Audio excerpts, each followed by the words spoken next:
In the book, I see that the Honorable Chief Minister started at the age of 13, and that too at the very grassroots level in the Assembly constituency, from where he then fought and won his Assembly election. Not only that, he struggled through detention. I have been detained more recently than he was, but 1 year of an unjust detention in jail is also something that adds to that struggle. It adds to building that character. And then, of course, his commitment to social justice, his commitment to empowering the people of Tamil Nadu, to ensuring that development reaches to every corner of his state is perhaps best exemplified and best explained in the recent victory of the party he heads, of the DMK, in the urban local body elections in Tamil Nadu, which the party swept in such a resounding manner that even as far as Jammu and Kashmir, we were reading that the DMK made inroads into parts of Tamil Nadu that traditionally had never voted for the DMK, but voted for the first time, this time for the DMK, looking at the commitment of the party to social justice, to empowering people. And that, I believe, is why when he chooses the title of his book, One Amongst Us, it is not an exaggeration. It is something that the people of Tamil Nadu, through the use of their vote, have shown that yes, he is considered one amongst you, one amongst us, one amongst the people of Tamil Nadu, and therefore I would like to congratulate him for this book and hope that he has a long and successful political career, so that politicians like to write in volumes. We don't like to write just one. So this, I hope, is the first volume, and over the course of a long and illustrious career, we will have many opportunities to release Volume 2, Volume 3, Volume 4, and so on and so forth. So there will be many more volumes of the book. Now I come to another reason why I am here. In times of adversity, one knows who one's friends are. The people of Jammu and Kashmir, myself, my father, we went through a period of adversity that we could have seldom imagined. I don't think any of us thought that we would see what we did on the 5th of August 2019. And that's when we woke up to who our real friends were. Because a lot of people who we thought were friends were silent. A lot of people who we thought would speak up at the unjust way in which Jammu and Kashmir was treated, said nothing. A lot of people who we had great, close personal relations with, not only were silent, but were actually complicit and supportive of what happened on the 5th of August 2019. Yet as far as Tamil Nadu is from Jammu and Kashmir geographically, the way in which the voice of Janab Stalin Sahab, of his colleagues, of the people of Tamil Nadu was heard by the people of Jammu and Kashmir, criticizing and condemning what was done to the people of Jammu and Kashmir, the way in which we were detained, the way in which we were locked up, the way in which the constitution was completely dismembered, is something that we will never forget. And that is why I am here, not only in my personal capacity, not only on behalf of my father, but on behalf of the people of Jammu and Kashmir, to say, Stalin Sahab, thank you very much. Thank you. Thank the DMK. Thank you to the people of Tamil Nadu for your friendship, for your support. And all I can say is that we are an extremely small state. We are an extremely small political party. We are very far from where you are. But if there is ever a time when you need us, if there is ever a time when you need us to speak for you, to speak with you, to stand with you, we will be with you, come rain, come snow. We will be with you, shoulder to shoulder, to show that, as you proved, a friend in need is a friend indeed, and this is something that we will never forget.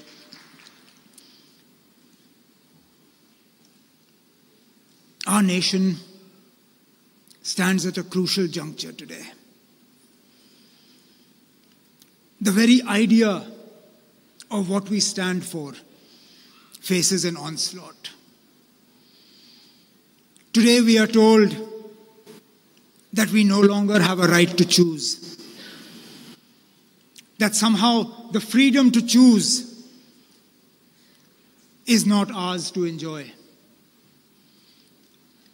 Whether it is the freedom to choose whether to follow a religion or not, and if to follow a religion, then how much of it to follow. Even that today must be dictated to us. As an individual, I believe that it was my right to choose.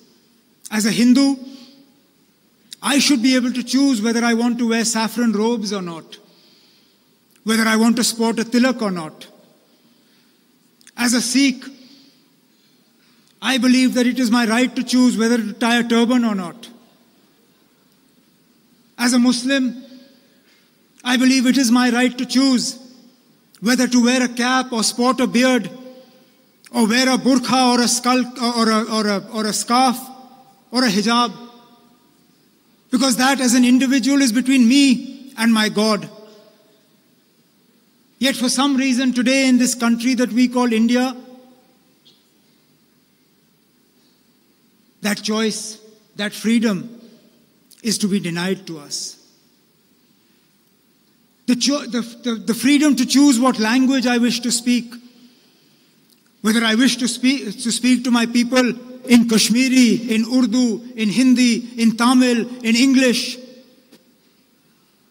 Somehow I am being told that choice, that freedom threatens the idea of India. How I choose to dress, whether I wear a veshti, whether I wear a kurta pajama, whether I wear jeans or a t-shirt, that somehow that choice, that freedom, that offends the idea of India. But to my mind, it is that very freedom, that very choice, that is the idea of India. The diversity of India. The diversity of India, north to south, east to west, that allows me to choose where I live, how I live, what I eat, what religion I follow, what I wear. That is the idea of India. And if that choice is taken away, then that idea of India is being taken away from me. And it is that idea of India that we must protect. India that we must protect. India is too large a country for some homogeneous idea of India to prevail on everybody. It is a similar onslaught in the idea of what allows the government of India, how you govern a country as diverse as India. India as a federal unit is enshrined in our constitution. Yet there is a continuous onslaught on the powers of the state to decide for themselves what is in the interests of the people of Tamil Nadu, of Kerala, of Jammu and Kashmir.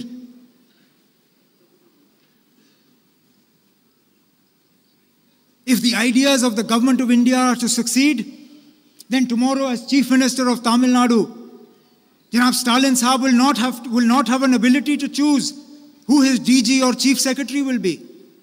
The Chief Minister of Kerala will be sitting and chairing a cabinet meeting, and suddenly a call from Delhi will come and his Chief Secretary will be removed. Is this the idea of what a federal structure looks like? Is this respect for states? Is this how we are going to strengthen the idea of India? By disempowering people. See, what starts in Jammu and Kashmir does not end in Jammu and Kashmir.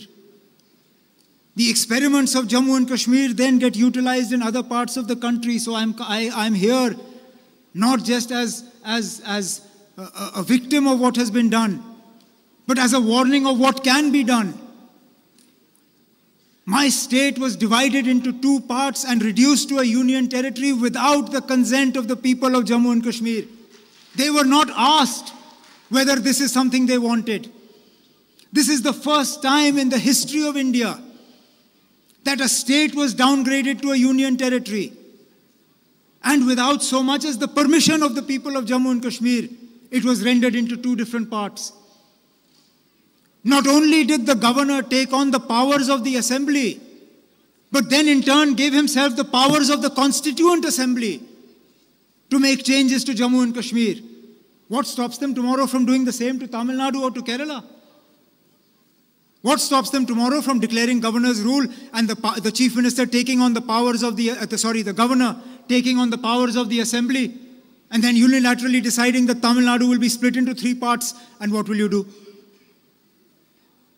Therefore, it is very important that like-minded parties, like those represented on the dais today and those who are not here, that believe in the idea of India, that believe in the idea of India as a country that is united because of its diversity, that is united because we are different north to south, east to west.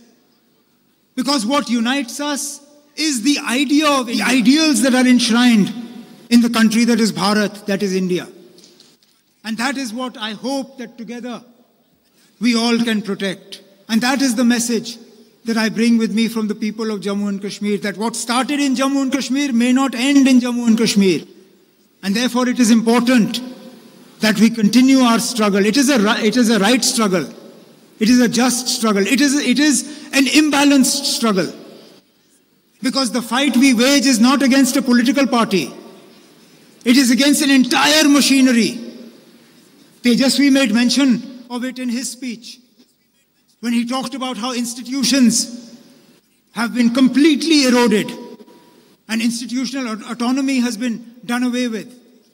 And therefore the fight that we are waging, the struggle that we are waging is not an easy one. Perhaps it's not even a fair one, but it is definitely a just one. And I believe that is why opportunities like this, that give somebody like me from Jammu and Kashmir a chance to come here and talk to people all the way as far south as Chennai, are important ones, because it allows us to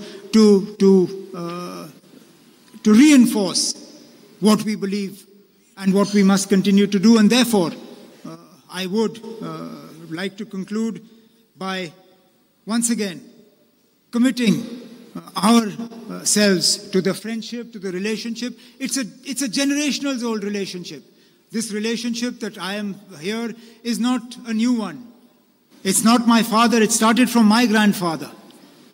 My family has a very close relationship with the state of Tamil Nadu. My grandfather was detained here.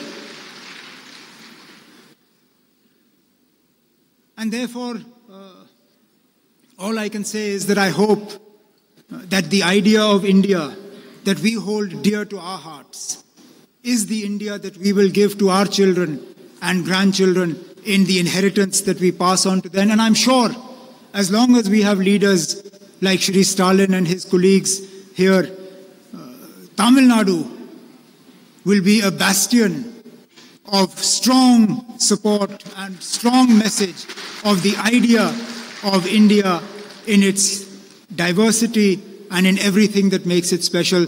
Once again, my heartfelt congratulations to Janab Stalin Saab for his book. Oh, before I finish, I understand that tomorrow is the Honorable Chief Minister's birthday. Ordinarily, traveling from Kashmir is famous for shawls, but shawls can only be used in very cold climate. You don't have cold climate here. So when I was thinking what can I bring for the Honorable Chief Minister as a token from the people of Jammu and Kashmir for him, for his birthday, I thought there's no point giving him a shawl, because if I give him a shawl, it will go in the cupboard and not come out. And therefore I have brought a very small carpet from Kashmir as a symbol of our love and our affection for the Honorable Chief Minister, which I hope he will accept. And I look forward to one day welcoming Shri Stalin also to Kashmir so that we can have a similar function there. Thank you all very much. Thank you.